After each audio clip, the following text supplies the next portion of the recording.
Hello friends, SR investment academy में आपका स्वागत है।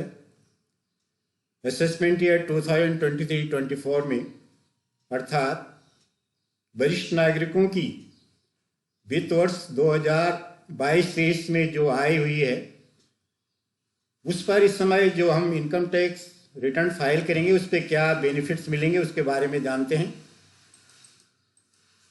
इनकम टैक्स पर्पज के लिए वरिष्ठ नागरिकों को दो कैटेगरी में बांटा गया है। 60 ईयर्स से 80 ईयर्स को सीनियर सिटीजन और अबव 80 ईयर्स को सुपर सीनियर सिटीजन कहा जाता है। ये वही वरिष्ठ नागरिक हैं जिन्होंने 30-40 साल अपनी कमाई का लगभग 1/3 भाग टैक्स के रूप में दिया है और नेशन बिल्डिंग में एक महत्वपूर्ण भूमिका निभाई है। मगर रिटायरमेंट के बाद या जब आय उम्र की वजह से वो काम नहीं कर पाते हैं, प्रोफेशन और बिजनेस में भागीदारी उनकी होती नहीं है, तो उसके बाद सरकारें आती जाती रहती हैं, लेकिन बहुत ज़्यादा बेनिफिट वरिष्ठ नागरिकों के लिए अभी नहीं हुए हैं। जब यहाँ पर बहुत ही बड़ी एग्रीकल्चर इनकम कर मुक्त हो सकती हैं या हमारी जो बजट का 7-8% जो सब्सिडीज जाती हैं दूसरों की मदद के लिए, वो हो सकता है, तो वरिष्ठ नागरिकों के लिए सरकारें इतनी कम संवेदनशील क्यों हैं ये समझ में नहीं आता है। तो आशा करते हैं कि आगे सरकारें इस पे ध्यान देंगी और वरिष्ठ नागरिकों के लिए टैक्स बेनिफिट्स में कुछ सिग्निफिकेंट चेंज करें। जो ये छोटे मोटे चेंजेज है ये तो जस्ट पीनट्स हैं, इसको दिखाने में बहुत वो नहीं आता कि भाई ये बेनिफिट्स हैं। ये सब दिखाने के लिए है कि ढकोसलेबाजी है कि हमने कुछ किया है सीनियर सिटीजन के लिए, लेकिन इसका जो कुल मिला के 20-30 हज़ार रुपया अगर वरिष्ठ नागरिक को टैक्स में बेनिफिट मिल रहा है तो वो बहुत बड़ी चीज नहीं होती। इस तरह का कि एडवांस टैक्स आप नहीं देंगे, अगर आपकी इनकम बिजनेस और प्रोफेशन से नहीं है तो आपको एडवांस टैक्स भरने की जरूरत नहीं है। ये बेनिफिट सीनियर सिटीजन को दिया गया है। आम लोगों के लिए 2.5 लाख ओल्ड टैक्स रिजिम में 2.5 लाख टैक्स फ्री होता है, 50,000 यहाँ बढ़ा दिया गया है। और जो सुपर सीनियर सिटीजन है उनको 5 लाख का टैक्स फ्री है और उसके बाद 20% 30%, अगर इनकम 50 लाख से ज़्यादा होती है तो फिर उसमें सरचार्ज आता है 10%। फिर जो टोटल टैक्स सरचार्ज करके कंप्यूट होगा उसमें फिर 4% हेल्थ एंड एजुकेशन सेस भी दीजिए।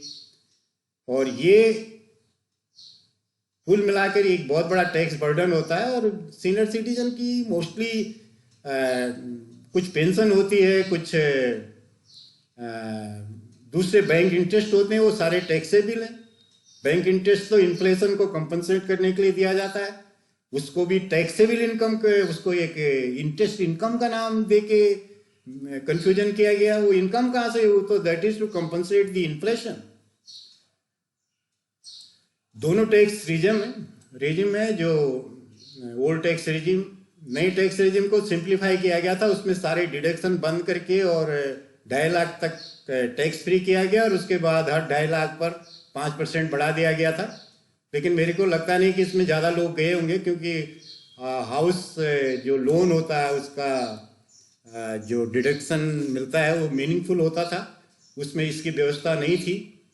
और दूसरे स्टैंडर्ड डिडक्शन और इसका जो इनका इंटरेस्ट वगैरह पे जो डिडक्शन मिलता था बेसिक, वो सब इसमें नहीं था, तो दोनों के उसमें काफ़ी अंतर था।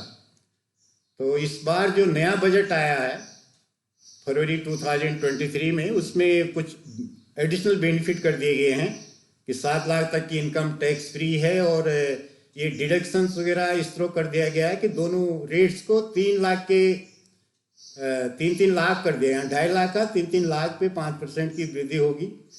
और उसको इस समय यहाँ इसलिए नहीं दिखा रहे हैं कि हमें इस बार जो भी रिटर्न टैक्स फाइल करना है वो पिछले साल की इनकम का करना, और जो बजट इस साल पास हुआ उसका बेनिफिट नेक्स्ट ईयर में मिलेगा। तो नेक्स्ट ईयर से नया टैक्स रेजिम बेटर लगता है, लेकिन इस समय का जो बेनिफिट्स हैं ओल्ड टैक्स रेजिम में ही जाने की मैं सलाह दूंगा। अब देखिए कि किस तरह के बेनिफिट्स हैं। Deduction on the payment made for health insurance premium 50,000 तक, और इसमें 10%, 20%, 30% के रेंज में आएगा। तो कौन सा कितना बेनिफिट होने वाला है सीनियर सिटीजन को, या उसके मेडिकल एक्सपेंसेस पे अगर वो यहाँ प्रीमियम नहीं देता तो यहाँ मिलेगा 50,000 तक का मेडिकल एक्सपेंसेस में उसको डिडक्शन मिलेगा। और ये 50,000 टैक्स में बेनिफिट नहीं है, इस पे जो टैक्स पड़ना है उसमें बेनिफिट हो तो स्मॉल अमाउंट आती है। एक इंटरेस्ट इनकम पे थोड़ा ये बेटर लगता है कि जनरली जो एटी टीटीए है 10,000 तक के सेविंग बैंक अकाउंट्स पे मिले इंटरेस्ट पे टैक्स पड़ता है। अब सेविंग बैंक अकाउंट 2% इंटरेस्ट मिलता है, उसमें भी आप टैक्स लेंगे। उसमें थोड़ा छूट दे दी 10,000 तक का, क्यों भाई, उसका तो इन्फ्लेशन से भी कम इंटरेस्ट होता है। आप जो मुद्रास्फीति है 6% और उसमें 2% मिल रहा है, उस पर भी टैक्स क्यों लिया जाता। तो इसमें क्या कर दिया गया है कि जो एफडीज भी हैं और इधर उधर जो भी आपके पोस्ट ऑफिस में हैं या दूसरे कोऑपरेटिव बैंक्स में जो भी आपको इंटरेस्ट मिलेगा 50,000 तक का आपको बेनिफिट मिलेगा। और अगर किसी बैंक या पोस्ट ऑफिस या कहीं पर भी आपका जो इंटरेस्ट है अगर 50,000 से कम है तो उस पे फिर टीडीएस नहीं काटेंगे, ऐसी व्यवस्था कर दी गई है। एक दूसरा स्टैंडर्ड डिडक्शन की बात हुई है, इसमें स्टैंडर्ड डिडक्शन सैलरीड क्लास को मिलता है, सैलरी पे मिलता है। तो पेंशन इनकम को भी अगर फॉर्मर एम्प्लॉयर ने पेंशन आपको कोई पेंशन देता है तो उसको एज ए सैलरी उसमें सैलरी पोर्शन में दिखाना पड़ेगा और उसको 50,000 तक का इंटरेस्ट ले सकते हैं। अगर आपको कोई एन्युटी कंपनी ने खरीद के दे रखी है तो पेंशन भी इसके अंदर आनी चाहिए, इसके बारे में भी आप जरूर पता कीजिए, उसका भी लाभ ले लीजिए। और ये छोटे मोटे बेनिफिट्स हैं और हम सभी लोग आशा करते हैं कि सरकारी इसमें संवेदनशील हो और वरिष्ठ नागरिकों को कुछ और बेनिफिट्स दे। एक इनकी जो फ्री टैक्स लिमिट है उसको बढ़ाना बहुत ही जरूरी है, क्योंकि इन्फ्लेशन इतना ज़्यादा बढ़ता है कि जो भी कमाई रहती है सीनियर सिटीजन की 2-4 साल के बाद फिर उनको लगता है कि आगे फिर कैसे चले, कैसे हमारा इसका फाइनेंशियल कंडीशन होगी। तो इसी के साथ आप सबका बहुत बहुत धन्यवाद।